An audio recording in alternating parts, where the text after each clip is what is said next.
Hello again. The next cartridge we're going to go over today is the 308 Winchester, also called the 7.62 by 5.1 NATO cartridge. Now, after World War II, a lot of the governments were looking at the effectiveness of the bullets and also what the modern battlefield really entailed. And they decided that the long cartridges like 30-06, 8mm Mauser, pretty much the standards of the day, were all overpowered. They weren't necessary because most combat actually occurred in much closer quarters.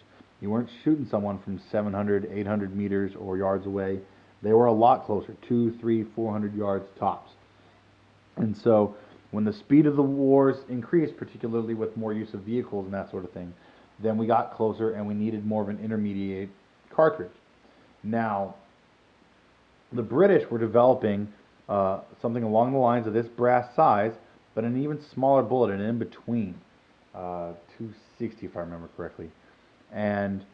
But we said, no, we want to use the 30 caliber bullet. We won't go smaller than 30 cal. That's not okay with us. The U.S., when I say we, I speak of the United States. And so we kind of combined the two, and the 308 was born. The 308 is a great all-around bullet. It works well at distances, particularly out of bolt-action platforms. It's a very accurate bullet, has a very good ballistic coefficient, meaning that the length of the bullet matches the speed and the velocity very well for increased accuracy and minimum drop compared to other bullet designs.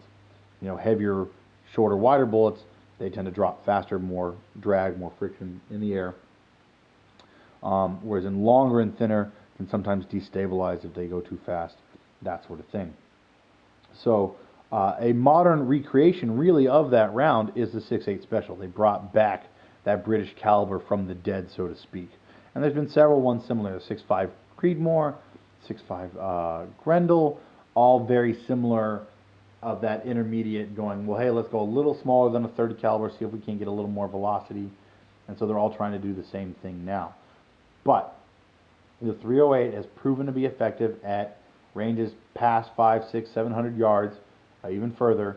But for average use, it is still effective at that range.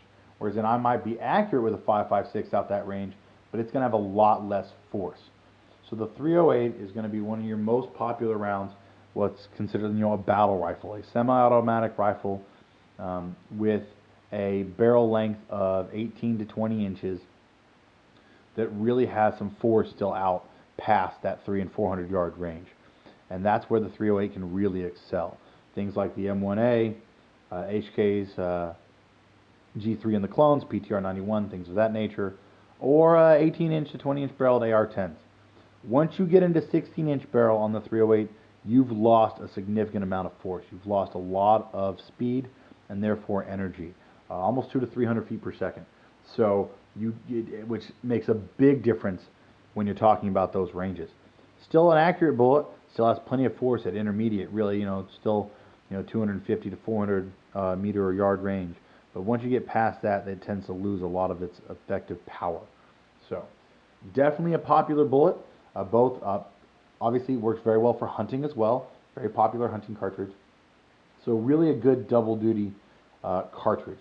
And if you were to go with a 5.56 rifle or a 7.62 by 3.9 or a 308 platform, particularly in a semi-auto with the correct barrel length that it's effective with, you're not going to go wrong. All three of them can be very, very effective. Obviously, the 308 is going to be the most powerful out of the three, but that also means it's going to be more expensive, because it is definitely more expensive than the other two, and it weighs more. So for the same amount of ammunition to carry on your person, it's going to have a lot more weight to it, and that can be a factor.